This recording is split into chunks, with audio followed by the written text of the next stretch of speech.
Allahu Akbar, Allahu Akbar, Allahu Akbar, Allahu Akbar, Allahu Akbar, Allahu Akbar, Allahu Akbar, Allahu Akbar, Allahu Akbar, Allahu Akbar kabira, walhamdulillahi katsira, wa subhanallahi bukratan wa asila. La ilaha illallah wallahu akbar, Allahu akbar walillahil hamd. Alhamdulillah, alhamdulillahilladzi bi ni'matihi tatimmus shalihat wa bi fadlihi tatanazzalul khairati wal barakat wa bi tawfiqihi tatahaqqaqul maqasid wal ghayat. Ashhadu an la ilaha illallah wahdahu la syarika lah wa ashhadu anna Muhammadan abduhu wa rasuluhu la nabiyya ba'dah. Allahumma salli wa sallim wa barik ala sayyidina wa maulana Muhammadin wa ala alihi wa sahbihi ajma'in, amma ba'd. Fa ya ayyuhal hadirun, usi bi nafsi wa iyyakum bi taqwallah. Ittaqullaha haqqa tuqatih wa la tamutunna illa wa antum muslimun. Qala Allah Ta'ala fi kitabihil karim, a'udzu billahi minasy syaithanir rajim. Bismillahirrahmanirrahim. Inna a'tainakal kautsar fasalli li rabbika wanhar, inna syani'aka huwal abtar. Shadaqallahul azim wa ballagha rasulihil karim, wa nahnu ala dzalika minasy syahidin wasyakirin, walhamdulillahi rabbil alamin. Kaum muslimin, jamaah Idul Adha yang dimuliakan oleh Allah Subhanahu wa taala.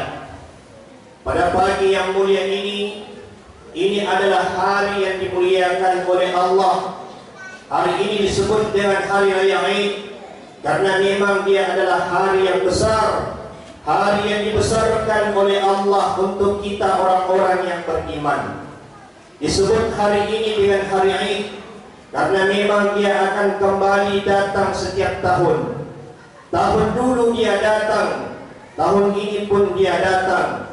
InsyaAllah dia akan kembali di tahun-tahun yang akan datang. Yang jadi pertanyaannya, ma'asyiral muslimin, apakah kita akan berjumpa dengannya di tahun yang akan datang? Maka bisa jadi sholat Id adalah sholat Idul Adha kita yang terakhir. Bisa jadi mendengarkan khutbah ini adalah mendengarkan khutbah kita yang terakhir. Bersyukur kita kepada Allah Subhanahu wa taala memberikan kesempatan hidup dan kesehatan. Banyak saudara-saudara kita sebenarnya mereka ingin hadir bersama kita untuk memuliakan hari yang mulia ini, tetapi Allah mencabut nikmat kesehatan dari dirinya. Banyak saudara-saudara kita yang hari ini ingin bersama kita hadir melaksanakan sholat Idul Adha, tapi Allah cabut kesempatan dari dirinya. Kita yang hadir hari ini barangkali kita melihat ke kanan dan ke kiri, ada saudara-saudara kita yang tahun dulu kita melihat wajah mereka, kita melihat kehadiran mereka, tapi saat ini mereka tak lagi nampak bersama kita. Yang jauh di perantauan kembali, yang di perantauan pulang untuk memuliakan menjamu hari yang dimuliakan oleh Allah Subhanahu wa taala. Ada orang yang hari ini tak lagi bersama kita, orang yang paling berjasa dalam hidup kita. 9 bulan 10 hari kita menumpang di rahimnya. Dia selalu mencintai dan menyayangi kita. Namun saat ini wajah itu tak lagi nampak, canda tawanya tak lagi ada. Kenang-kenangan itu hanya tinggal di peluk mata. Ibunda yang tercinta, kalau dia hidup hari ini, kembali dari tempat ini, kita rangkul tubuhnya, kita cium tangannya, kita peluk dirinya, lalu kita mengatakan, oh ibunda, doakan anakmu ini, doa yang makbul, karena doa itulah aku selamat dan bahagia di dunia dan di akhirat. Tapi barangkali banyak di antara kita yang tak lagi berjumpa bersua dengan orang yang kita cintai. Apa sebabnya? Sebab dia telah pindah ke alam yang lain. Apa yang bisa kita ucapkan di hari yang mulia ini? Allahumma ighfir laha, ampuni dia ya Allah. Allahumma ighfir lahu, ampuni dia ayahandaku ya Allah. Warhamhu, sayangi dia ya Allah. Warhamhum, sayangi mereka ya Allah. Itulah ucapan yang keluar di hari yang mulia ini. Rabbighfirli wa liwalidayya warhamhuma kama rabbayani shaghira. Allahu akbar, Allahu akbar, Allahu akbar, walillahil hamd. Hanya Engkau lah yang maha besar ya Allah. Tidak ada yang lebih besar kecuali Engkau ya Allah. Tidak ada yang lebih hebat kecuali Engkau ya Allah. Usir kesedihan, jauhkan kegelisahan itu dengan takbir dan tahmid di hari yang mulia ini. Setiap tahun kita hadir melaksanakan sholat Idul Adha. Namun banyak hikmah ibadah kurban yang mungkin barangkali belum mampu kita terapkan dalam kehidupan kita sehari-hari. Ibadah kurban ini sudah ada sejak zaman Nabi Adam alaihissalam. Kemudian lanjut ke zaman Nabi Ibrahim, dilanjutkan oleh baginda Nabi kita Muhammad sallallahu alaihi wasallam sampai kepada kita hari ini. Namun kenapa ketika bercerita ibadah kurban yang disebut selalu nama Nabi Ibrahim? Kenapa sejarah kurban ini tak dibesarkan ketika zaman Nabi Adam alaihissalam? Kenapa ibadah kurban ini tak dibesarkan? Bagaimana korban baginda Nabi kita Muhammad sallallahu alaihi wasallam? Namun ibadah kurban yang menjadi tokoh, yang menjadi figur adalah Nabi Ibrahim alaihissalam. Apa hikmah yang bisa kita petik?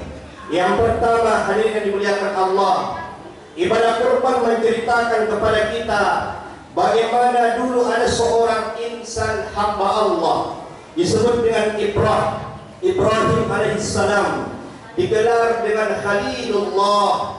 Allah panggil Nabi Ibrahim dengan julukan Khalilullah, yang dicintai Allah, yang disayang oleh Allah. Namun harus kita ingat, orang yang sangat dicintai Allah, bagaimana Nabi Ibrahim alaihissalam selalu diuji dan diuji oleh Allah. Semakin taat kepada Allah, semakin diuji. Semakin dicintai Allah, semakin berat ujian yang diterima oleh Nabi Ibrahim. Diuji dengan orang tuanya, bapaknya Azar penyembah berhala. Nabi Ibrahim ajak orang tuanya untuk masuk ke dalam agama Islam, untuk menyembah Allah. Ketika Nabi Ibrahim mengatakan kepada bapaknya, "Duhai bapak, kenapa engkau menjadikan asnaman alihah, sesembahan berhala yang kau buat ini sebagai Tuhan? Apa sebabnya?" Ketika Ibrahim mengajak bapaknya tidak menyembah berhala, maka apa kata sang bapak? "La in lam tantahi, jika engkau tidak berhenti menasihatiku, engkau tidak berhenti menceramahiku, mengajak untuk menyembah Tuhanmu, maka apa kata sang bapak? Engkau akan aku lempar pergi kau dari sini sejauh-jauhnya. Wahjurni maliyya, jangan sampai engkau kulihat lagi." Namun apa yang terjadi? Nabi Ibrahim selamat akidahnya diuji dengan sang bapak yang tak seakidah. Meski demikian, dia tak pernah durhaka kepada bapaknya. Selamat ujian bapak, dilanjutkan dengan ujian umatnya, masyarakatnya yang diajak untuk menyembah Allah. Justru mereka berbalik untuk membakar Nabi Ibrahim. Apa kata mereka?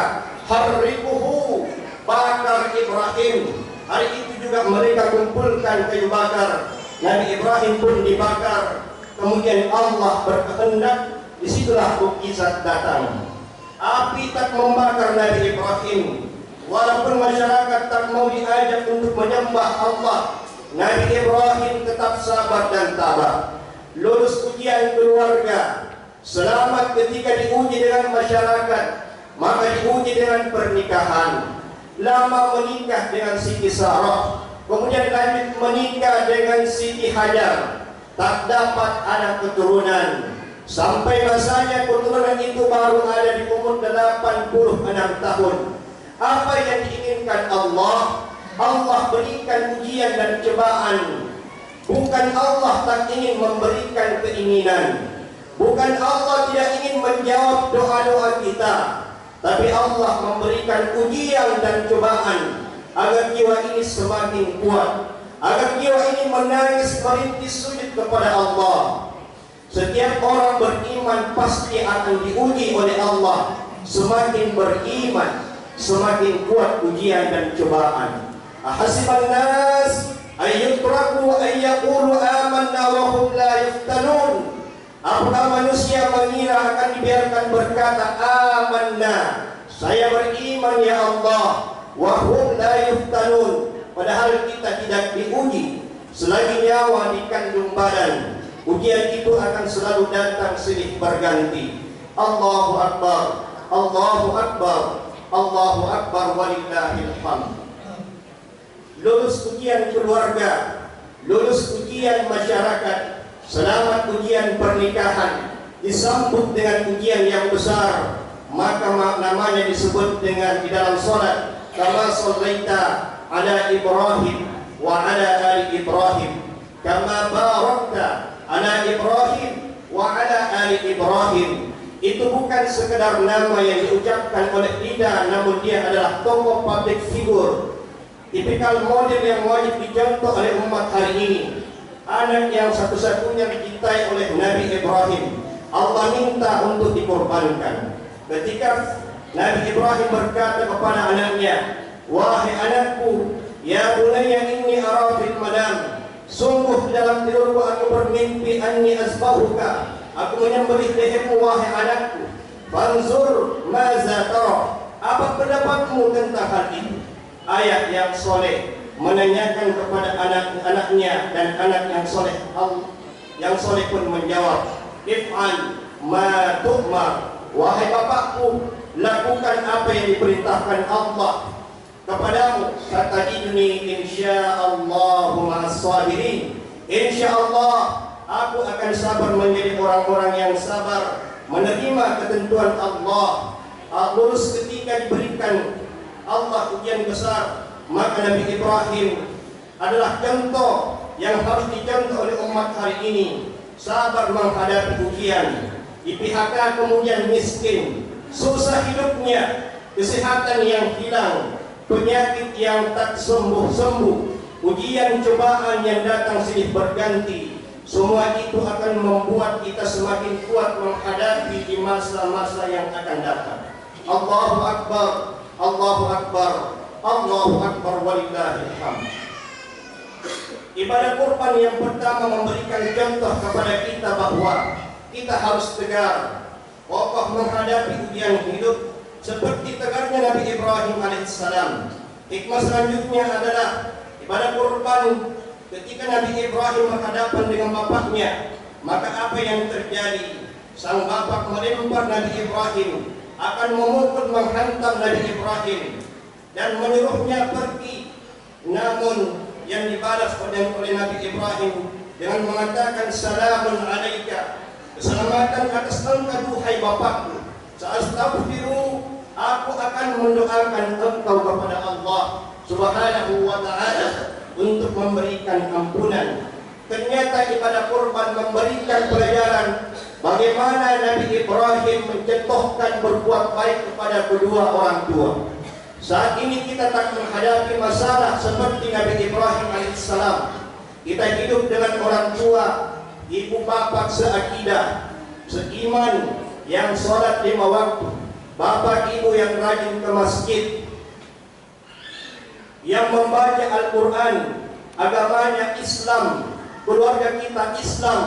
Namun yang terjadi, betapa banyak anak menelantarkan orang tuanya, dihantarkan ke panti jompo. Padahal hidup kita tidak berkah, Keberkahan itu bukan datang karena pangkat yang tinggi, jabatan yang dihormati, harta yang banyak. Banyak orang hari ini tak kenal ibadah, tak pernah sholat berjamaah, tak pernah baca Al-Quran. Tapi Allah berikan keberkahan dalam hidup, kesuksesan dalam usaha. Apa sebabnya? Karena dia pandai memuliakan orang tuanya. Dan banyak orang hari ini sulit setiap hari sholat 5 waktu berjamaah tak tinggal. Satu juz setiap hari baca Al-Quran. Senin Kamis tak tinggal, tapi dia tidak mendapatkan kebahagiaan. Apa sebabnya? Sebab dia tidak pandai memuliakan orang tuanya. Keberkahan itu akan datang bukan serta-merta karena ibadah, tapi karena bakti perbuatan baik kita kepada mereka, kedua orang tua kita. Mereka di hari yang mulia ini, ingatlah mereka, kenanglah mereka. Barangkali dulu kita bersama mereka berhari raya, tapi saat ini kita tak lagi melihat, kita tak lagi nampak. Senyum itu sudah pergi, tapi senyum itu tinggal di perut mata. Dia tidak akan pernah kembali lagi ke dunia. Mungkin kita berjumpa mereka nanti, mungkin juga kita tak dipertemukan oleh Allah. Maka marilah kita berdoa, doakan mereka orang yang di dalam kubur, yang selalu menunggu kiriman doa orang yang hidup di dunia ini. Kisah korban Nabi Ibrahim memberikan pelajaran kepada kita bahwa bagaimana Nabi Ibrahim alaihissalam memuliakan orang tuanya. Hikmah Idul Kurban selanjutnya adalah puncak kekuatan, puncak cinta kepada Allah. Bukan hanya sholat, puncak cinta bukan hanya memiliki, puncak cinta bukan menguasai, puncak cinta bukan hanya harta, tapi puncak cinta, puncak ketaatan itu adalah bisa berbagi dengan orang lain. Banyak orang hari ini mampu sujud di masjid, banyak orang hari ini mampu menahan lapar puasa Senin Kamis, tapi ketika diminta dia berbagi, ketika diminta untuk berkorban, maka keluarlah sifat bakhilnya, keluarlah sifat tidak mau berbagi.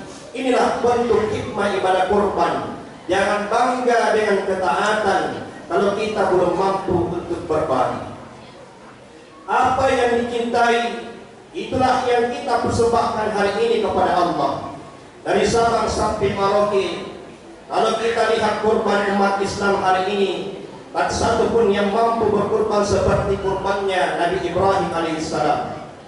Kita hanya diminta oleh Allah untuk mengembalikan ternak kita, sebagian yang kita cintai, sebagian harta kita. Maka jangan terlalu bangga, jangan terlalu pede, jangan merasa hebat jika ibadah kita dibandingkan dengan Nabi Ibrahim alaihissalam. Sesungguhnya ibadah kita amat sangat kecil di hadapan Allah dibandingkan dengan ibadah Nabi Ibrahim yang mampu mengorbankan putra tercintanya Ismail alaihissalam. Makanya wajar Nabi Ibrahim dipanggil kekasih yang dicintai Allah. Apa sebabnya? Karena dia mampu memberikan sesuatu yang amat sangat dicintainya. Kenapa Allah tidak meminta ternak Ibrahim? Kenapa Allah tidak meminta unta Nabi Ibrahim, kambing Nabi Ibrahim? Karena Allah tahu Nabi Ibrahim tidak mencintai ternaknya, tidak mencintai untanya. Allah tahu yang dicintai oleh Nabi Ibrahim adalah putranya. Yang terakhir, kurban akan memberikan pelajaran kepada kita kisah Nabi Ibrahim. Bagaimana Nabi Ibrahim sukses mendidik anaknya, bahkan kesuksesan kesolehan Nabi Ismail alaihissalam sampai kepada tingkat irrasional. Kalau anak-anak kita hari ini patuh ketika disuruh belajar dia mau, ketika dia disuruh untuk pergi ke warung dia pergi, ketika disuruh untuk tidur dia pun tidur, itu hal yang biasa. Tetapi ketaatan Nabi Ismail putra Nabi Ibrahim alaihissalam, ternyata Nabi Ibrahim mampu mendidik anaknya sampai kepada tingkat irrasional, tingkat yang tidak masuk akal. Makanya kalau kita ingin hikmah kurban ini kita aplikasikan dalam kehidupan, didiklah anak kita seperti Nabi Ibrahim mendidik Nabi Ismail. Berikan makanan yang terbaik, sekolahkan dia ke sekolah terbaik, antarkan dia ke masjid belajar Al-Quran. Insya Allah kita doakan kepada Allah Rabbi habli minas shalihin. Mudah-mudahan anak-anak kita insyaallah menjadi anak yang soleh. Sebab hari ini anak-anak kita takkan dihantam dengan meriam, takkan dihantam dengan pedang. Ujian berat hari ini anak-anak kita akan dihantam dengan game online. Mereka dihantam dengan gadget, mereka dihancurkan dengan internet. Sehari semalam main HP. Mendidik anak-anak kita hari ini tak semudah membimbing anak-anak dahulu. Hari ini luar biasa. Mereka sekolah, mereka lebih pintar dari kita. Banyak anak-anak yang tak mampu dididik oleh orang tuanya karena terpengaruh terkontaminasi permainan game online. Yang semua itu akan menghancurkan anak-anak kita. Kita khawatir hari ini apakah anak-anak kita akan menjadi perhiasan pelindung hati, ataukah anak kita akan menjadi musuh atau fitnah, menjadi cobaan hebat pada diri kita. Makanya ibadah kurban pelajarannya adalah didiklah anak-anak kita, pikirkan mereka selangkah kaki masuk ke dalam surga. Tapi karena anak-anak kita biarkan tidak sholat, kita biarkan mereka tidak berhijab, kita biarkan mereka minum khamar, kita biarkan mereka berjudi, berzina, maka selangkah kaki kita akan masuk ke dalam nerakanya Allah Subhanahu wa Ta'ala. Tingkatkan amal soleh kita kepada Allah, sebab kita tidak selama-lamanya hidup di dunia ini. Beramallah, rajinlah sholat berjamaah, datanglah wirid pengajian, ikutilah ibadah kurban, bacalah Al-Quran. Mudah-mudahan sisa-sisa hidup kita bisa kita perbanyak amal soleh. Beramallah karena nyawa itu pasti akan berpisah dari jasad kita hari ini. Mudah-mudahan ibadah kurban sholat Idul Adha 1445 Hijriah tahun ini memberikan pelajaran, motivasi kekuatan iman seperti tubuhnya iman Nabi Ibrahim alaihissalam. Cinta kita kepada orang tua seperti cintanya Nabi Ibrahim yang tidak seakidah dengan orang tuanya. Kemudian bagaimana kita bisa berbagi seperti rakyat Nabi Ibrahim mampu mengorbankan yang paling dia cintai. Dan juga yang terakhir, semangat mendidik anak-anak kita seperti sukses Nabi Ibrahim mendidik Nabi Ismail alaihissalam. Mudah-mudahan hari yang mulia ini menjadi berkah bermanfaat. Kita sambut hari ini dengan luar biasa, bertakbir, bertahmid, dan insya Allah ibadah kurban kita laksanakan sebaik mungkin. Mudah-mudahan semua itu memberikan limpahan pahala kepada kita semua. Amin amin ya rabbal alamin. Barakallahu li wa lakum fil Qur'anil azim wa nafa'ani wa iyyakum bima fihi minal ayati wa dzikril hakim. Wa taqabbalallahu minni wa minkum tilawatahu innahu huwal ghafurur rahim.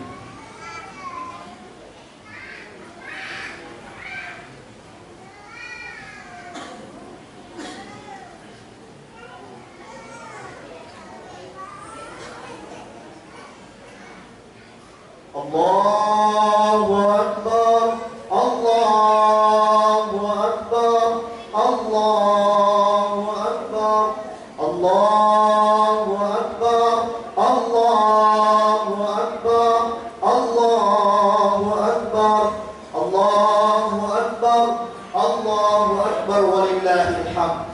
Alhamdulillah, alhamdulillahilladzi hamdan katsiran kama amara. أشهد أن لا إله إلا الله وحده لا شريك له ونشهد أن محمدا عبده ورسوله لا نبي بعده. اللهم صل وسلم وبارك على سيدنا ومولانا محمد وعلى آله وصحبه أجمعين. أما بعد. قال الله تعالى في كتابه الكريم: أعوذ بالله من الشيطان الرجيم. بسم الله الرحمن الرحيم. إن الله وملائكته يصلون على النبي يا أيها الذين آمنوا صلوا عليه وسلموا تسليما. اللهم صل وسلم وبارك عليه. آمين يا الله يا رحمن يا رحيم. اللهم اغفر للمسلمين والمسلمات والمؤمنين والمؤمنات الأحياء منهم والأموات إنك سميع قريب مجيب الدعوات ويا قاضي الحاجات. اللهم اغفر لنا ولوالدينا warhamhum kama rabbawna shighara. Ya Allah, ya Rahman, ya Rahim. Pada hari yang mulia ini kami tengadahkan tangan kami yang hina dan penuh dengan noda dan dosa ini ya Allah. Kami inginkan Engkau memandang kami penuh cinta. Pandanglah kami dengan pandangan kasih sayang-Mu ya Allah. Pandanglah kami dengan pandangan rahmat-Mu ya Rahman. Kami adalah hamba-hamba-Mu yang terlalu banyak dosa ya Allah. Tak sanggup kami menghitung dosa yang pernah kami lakukan di masa lalu ya Rabb. Kami yang pernah melakukan perbuatan judi ya Allah. Kami yang pernah melakukan perbuatan zina ya Allah. Kami yang pernah meminum khamar. Rasanya hina diri ini menengadahkan tangan kami ya Allah. Kami yang penuh dengan dosa. Kami yang belum mampu sholat berjamaah ya Rabb. Kami yang belum mampu menutup aurat. Kami yang belum mampu mengajarkan anak-anak kami untuk taat ya Allah. Ampunilah kami ya Rabb. Ampunilah kami ya Allah. Tidak ada yang bisa mengampuni dosa-dosa kami kecuali Engkau ya Allah. Ampunilah ya Allah. Pada hari yang mulia ini, ampunilah sosok perempuan yang kami tinggal di rahimnya 9 bulan 10 hari ya Allah. Pada hari yang mulia ini kami mohonkan ampunan untuk perempuan yang telah melahirkan kami ke dunia ini ya Rabb. Pada hari yang mulia ini kami mohonkan ampunan untuk perempuan yang rela tidak tidur demi menidurkan kami ya Allah. Perempuan yang rela tidak makan asal kami kenyang ya Allah. Bahkan hari ini kami tidak sadar usia kami semakin hari semakin dewasa. Kami melihat dia semakin tua. Kami melihat sosok dia semakin rapuh ya Allah. Dialah ibu kandung kami ya Allah. Ampunkan dosanya yang telah membuka aurat demi mencari makan untuk kami ya Allah. Ampunkan dosanya ya Allah, karena lalai beribadah kepadamu, karena kami kencing di kainnya ya Allah. Hari ini kami mohonkan ampunan ya Allah ya Rabb. Untuk seorang laki-laki yang berjuang demi kami ya Allah. Seorang laki-laki yang pergi pagi pulang sore. Bahkan dia pergi berhari-hari bukan untuknya ya Allah. Dia pergi untuk kami anaknya. Dia bekerja demi kami ya Allah. Dia adalah ayah kandung kami ya Rabb. Ampunkan dosa-dosa mereka ya Allah. Ayah kami bukanlah orang pondok pesantren. Ayah kami jarang pergi ikut pengajian. Ia tidak paham agama ya Allah, sehingga tidak tahu mana yang hak, mana yang batin. Tidak tahu mana yang halal, mana yang haram ya Allah. Dia bekerja supaya kami dapat makan ya Allah. Dia bekerja untuk menyekolahkan kami ya Allah. Kini kami melihat tubuhnya tak lagi kekar, tak berdaya ya Allah. Kami memohon sekiranya orang tua kami telah Engkau panggil keharibaanmu. Kami mohon bantulah mereka dengan rahmat dan curahan kasih sayang-Mu ya Allah. Jadikanlah kurban mereka salah satu taman dari taman-taman surga-Mu ya Allah ya Rabb. Ya Allah, terimalah ibadah kurban kami. Jangan sampai pahala kurban kami hilang melayang karena mulut kami ya Rabb. Ya Allah, kami mohon selamatkan kami dengan ibadah ini. Jangan sampai kami memakan hak-hak saudara kami ya Allah. Ya Allah ya Rahman, mudah-mudahan kebangkitan persatuan dan kesatuan kami ya Allah ya Rahman semakin meningkat karena ibadah kurban, ibadah bersama ini ya Allah ya Rabb. Rabbana atina fid dunya hasanah wa fil akhirati hasanah wa qina azabannar wa adkhilna jannata ma'al abrar ya aziz ya ghafar ya rabbal alamin. Ibadallah, innallaha ya'muru bil 'adli wal ihsan wa ita'i dzil qurba wa yanha 'anil fahsya'i wal munkari wal baghi ya'izukum la'allakum tadhakkarun. Wazkurullahal 'azim yazkurkum wa la dzikrullahi akbar wallahu ya'lamu ma tasna'un. Wassalamu alaikum warahmatullahi wabarakatuh.